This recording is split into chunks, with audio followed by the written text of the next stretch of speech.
ଯେକୌଣସି କଥାବାର୍ତ୍ତା ବି କିଛି ଭୁଲ ଯଦି କ୍ଷମା ଆମେ ଯାଇଥିଲୁ ପ୍ରଥମେ ପାଳାକେଣ୍ଡି 7 ଜଣ ସେଥିରୁ ଯାହା ଟ୍ରେନିଂ ଦେଲେ ଯାହା ଅବଗତି ଅଛି ଆପଣଙ୍କୁ ପୁରା ଡିଟେଲ୍ସ କହିବି। ପ୍ରଥମେ ଯିବି ୱାର୍କର ଉପରେ ତାପରେ ଏନଏମଏସ୍ କହିବି। ବଡ଼ବା ସଭାପତି ସମ୍ପାଦକ ଅଛି ଭାଇ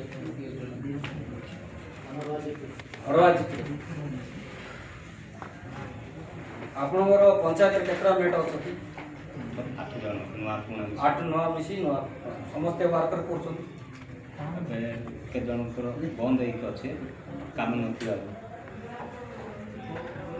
ଟୋଟାଲ କେତେ ଜଣ? 8 ଜଣ। କାହିଁକି ନା ସଂଗଠନ କରିବା ମଧ୍ୟ କାହିଁ କରିବା ସାଥ ବି ଆମେ ନିଜେ ବି ସହଯୋଗ କରିବାର ଆବଶ୍ୟକ। କାହିଁକି ନା ଆମେ ଯେତେବେଳେ ଯିବୁ ଖାଲି ମେଟ୍ କ'ଣ ଆଜ୍ଞା ମେଟ୍ କାମ କରୁନାହାନ୍ତି ଆମେ ଏ ପଦ ଶୁଣୁଛୁ। ତେଣୁ ଯେ ବି ଯେଉଁ ପଞ୍ଚାୟତର ସଭାପତି ଓ ସମ୍ପାଦକ ରହିବେ କିଛି ଆମର ମେଟ୍ ମାନଙ୍କୁ ବି ସହଯୋଗ କରନ୍ତୁ। ତାର କ'ଣ ସମସ୍ୟା ଯଦି କହୁନାହାନ୍ତି ଆମକୁ ଜଣାନ୍ତୁ। ପ୍ରୋଜେକ୍ଟ ଯଦି ସେ କରିପାରୁନି ଆମକୁ ବି ଜଣାନ୍ତୁ। ସେ ଜିନିଷ ପାଇଁ ଏଇଟା ମୁଁ କହୁଛି। ତାପରେ ନେକ୍ସଟ ମୁଁ ପରବର୍ତ୍ତୀ ଯିବି ଏନଏମଏସ୍କୁ। 8 ଜଣରୁ କେତେ ଜଣ କାମ କରୁଛନ୍ତି? ପ୍ରାୟ ସମସ୍ତେ କାମ କରୁଛନ୍ତି। ଏବେ 2025 ଚାଲିଛି ତ ଏବେ ଆରମ୍ଭ ହେଇନି ସରିଗଲା ପ୍ରୋଜେକ୍ଟ ନାହିଁ। ସମସ୍ତେ ଏକଜୁଟ ଅଛ ନା? ପଢ଼ବାଟା ଠିକ୍ ଅଛି। ବିରକୁଟ ପଞ୍ଚାୟତର ସଭାପତି ସମ୍ପାଦକ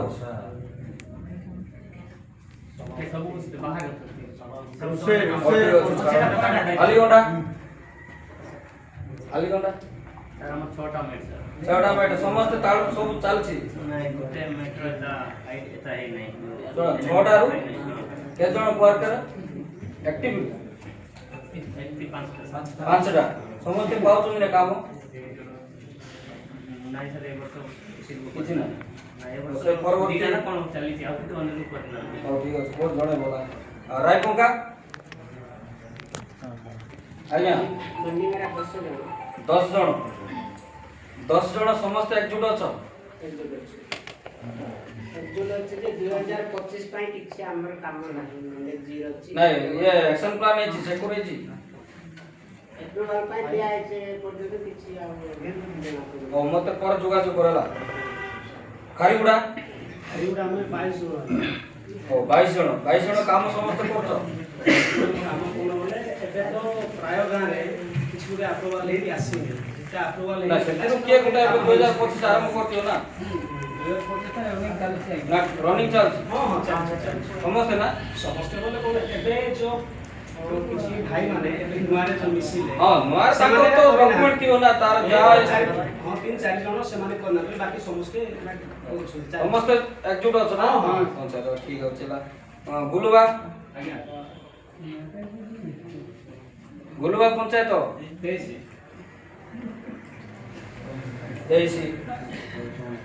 23 ଜଣ ସମସ୍ତେ ଏକଜୁଟ ଅଛ?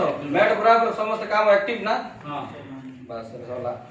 ଡେଙ୍ଗାସ୍କାଲ এটা 0 ଅଛି ଆଇନା ଦିବ୍ରା ପାଣିଗଣ୍ଡା ଆଜ୍ଞା ଆମର 27 ଜଣ ଅଛୁ ସେଥିରୁ ପ୍ରାୟ 15 ଜଣ ଆକ୍ଟିଭ 27 ଜଣ 27 ତାର 15 ଜଣ ଆକ୍ଟିଭ। ଆଜ୍ଞା ଏଥିରେ କିଛି ନୋଟିଫିକେସନ ନାହିଁ ନା ମାନେ ଆଲିଗେସନ ବାସ୍ ପାଣିଗଣ୍ଡା ठीक है समझ गयो भाई हो जाएगा उतना मेरे चम तब दमादुआ नहीं बाटेगुड़ा ପାଠଗୁଡ଼ା 3 ଜଣ କିନ୍ତୁ ବର୍ତ୍ତମାନ ସିଜନ ମାନ୍ଦାରେ ବର୍ଷା ଜମରେ हां तीन मात्र ଚାଲିଛି କାମ ଚାଲିଥିଲା 25 ରେ। କିନ୍ତୁ ଆଉ ଗୋଟେ ବିଷୟ ଆଉ ଜଣେ ମେଟ୍ ଭାଇ ଥିଲେ ସେମାନେ ତ ଯୋଗାଯୋଗ ଆମେ କହିଛୁ କିନ୍ତୁ ତାଙ୍କ କାଗଜପତ୍ର ନ ପହଞ୍ଚିବା ବର୍ତ୍ତମାନ ଏଥିର ସାର୍ ପାଖକୁ ସେ ତାର ଆମଟା ପାଖରେ ଅଛି 3 ଜଣ ଆକ୍ଟିଭ। ହଁ ଆଉ ଟୋଟାଲ କେତେ ଜଣ କାମ କରୁଛନ୍ତି? 4 ଜଣେ ଗର୍ଦମା भाई गौतमा क्या आसो 11 सभापति संपादक किए अछि ବର୍ତ୍ତମାନ ସଭାପତି ଆସିଲେଣି। ଆସିଲେନି ସମ୍ପାଦକ ତ ଥିବ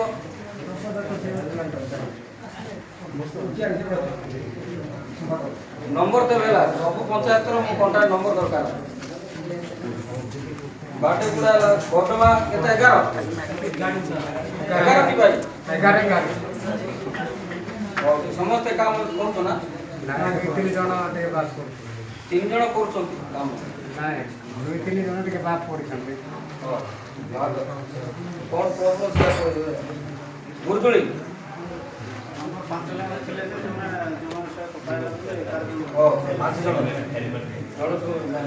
ଅଧିକ ଆରମ୍ଭ କରିବା ଏଇଟାରେ କହିବାର ତଥ୍ୟ କ'ଣ ଆମେ ମ୍ୟାଟ୍ ଭିତରେ ପାର୍ଥକ୍ୟ ରହିଯାଉଛି ଗୋଟେ ମ୍ୟାଟ୍ କାମ ପାଇଲା ଆଉ ଗୋଟେ ମ୍ୟାଟ୍ ପାଇପ ଆସୁଛି ଯିଏ ଯାହାର ସୁବିଧା ବାତିରେ ଅଛନ୍ତି ସତ ନାଇଁ କୁହ ଗୋଟେ ବାଇଟା ମ୍ୟାଟ୍ ଯଦି ପାଉନି ତାର କ'ଣ ବ୍ୟବସ୍ଥା କ'ଣ ହେଇଛି କି ନା ତାକୁ ସହଯୋଗ କରିବା ନାଇଁ କୁହ ଆମେ ଗୋଟେ ୟୁନିୟନ ପୁରା ହେଲେ ଆମେ ଯେତେବେଳେ ବ୍ଲକରେ ଯିବୁ ସେ ଏମ୍ପି ସାର୍ କ'ଣ କରିବ କ'ଣ ତମ ଭାଇ ପିଲା ମ୍ୟାଟ୍ କାମ କରୁନାହାନ୍ତି କିଛି ନାହିଁ ଖାଲି କ'ଣ ଏଇଟା ଦରକାର ଆମେ କେମିତି ଡାଟାବେସ୍ ଦେବୁ ବୋଲି କେମିତି ଗଭର୍ଣ୍ଣମେଣ୍ଟକୁ ରିପୋର୍ଟ ଦେବୁ ବୋଲି କରେ ସେ ଉଦ୍ଦେଶ୍ୟ ତ ଆପଣଙ୍କୁ ମାଗିବେ ତେଣୁ ପ୍ରତ୍ୟେକ ଏଇ ଯେଉଁ 15ଟା ଜି କଡ଼ବା ଜୋନ୍ର ପ୍ରତ୍ୟେକ ପଞ୍ଚାୟତର ସଭାପତି ପୁରା ଗୁରୁତ୍ୱ ନେଇକି ସବୁ ପିଲା କେମିତି କାମ করে ସେ ନେଇ ଟିକେ ତର୍ଜମା କରିବେ ଆଗ୍ରହ ନେବେ କାହିଁକି ନା ଭାଇ ଆମେ କାମ କଲେ ହିଁ ଆମର ଡାଟାବେସ୍ ସେମାନେ ଦେବେ ଏପିଓ ସାର୍ ଯାହା କହିଛି ମୁଁ ତା ଅନୁସାରେ ଆପଣମାନଙ୍କୁ ଅବଗତ କରିବି ଆଉ ଅଧିକା ନ ଜାଣିବାଟା ଯାକ ମୁଁ କହିବି ପ୍ରଥମେ ଆମେ କାମ ଉପରେ କାମ ଆମେ ଆଗରୁ ବଢ଼ିଆ ବୋଲେ ଆମେ ତାଙ୍କର ଡିଟେଲ ଦେବେ ଏତିକି ମସିହାରେ କାମ କରୁଛି ଏତିକି ଅଛି ଦେଉ ନାହିଁ ଆମେ ମିଛରେ ଥତି ଦେଇପାରିବା କି ତେଣୁ ସରକାର ମଧ୍ୟ ଜାଣିବାର ଆବଶ୍ୟକ କ'ଣ ଯେ ଏମାନେ କାମ କରୁଛନ୍ତି କି ନାହିଁ ତେଣୁ ସମସ୍ତେ ମିଶିକି ମାନେ ଏକଜୁଟ ହେଇକି ବି ଆମେ ସହଯୋଗ କରିକି ଆମେ କାମ କରିବା ତାର କାମ ନା ଅବଶ୍ୟ ଆମେ ଗୋଟେ ଏକ୍ଜାମ୍ପଲ୍ ଦେବି ଆମ ପଞ୍ଚାୟତର କଥା କୁହ ଆମ ପଞ୍ଚାୟତର ଆମେ ନିଜେ କାଳେ ଆମର 10 ଜଣ ଅଛୁ ମ୍ୟାଟ୍ ଡେଲି ଯଦି ଗୋଟେ ମ୍ୟାଟ୍ର ପ୍ରୋଜେକ୍ଟ ନାହିଁ ଭାଇ ମୋର ଗୋଟେ ଅଛି ପ୍ରୋଜେକ୍ଟ ତମେ ଗୋଟେ ଏନଏମଏସ୍ କର ଯାହାହେଲେ ବି ଗୋଟେ ଏନଏମଏସ୍ କର ତାର ରିପୋର୍ଟ ଗଲା ନାହିଁ କାମ କର ଏମିତି ମଧ୍ୟ ଅଛି ଆପଣଙ୍କର ଭାଇଚାରା ଯଦି ହବ ସେ ଯଦି ତାର ଆପ୍ରୁଭାଲ କରି ଆବଶ୍ୟକ ହେଲା ଆପ୍ରୁଭାଲ ହେଲେ ସେ ବର୍ଷ ରହିଯିବ ଆକାର ସେ ବାଦ ପଡ଼ିଗଲା ତେଣୁ ମୋ କାମଟା କାହିଁ ତାକୁ ଦେବି ବୋଲି ମଧ୍ୟ ଆପଣମାନେ କେମିତି ସନ୍ଦେହ ନ କରନ୍ତୁ ସେ ଭାଇ ମଧ୍ୟ ଠିକ୍ କରି କାମ କରନ୍ତୁ ତାର ବି ଆକ୍ଟିଭ ଚାଲୁ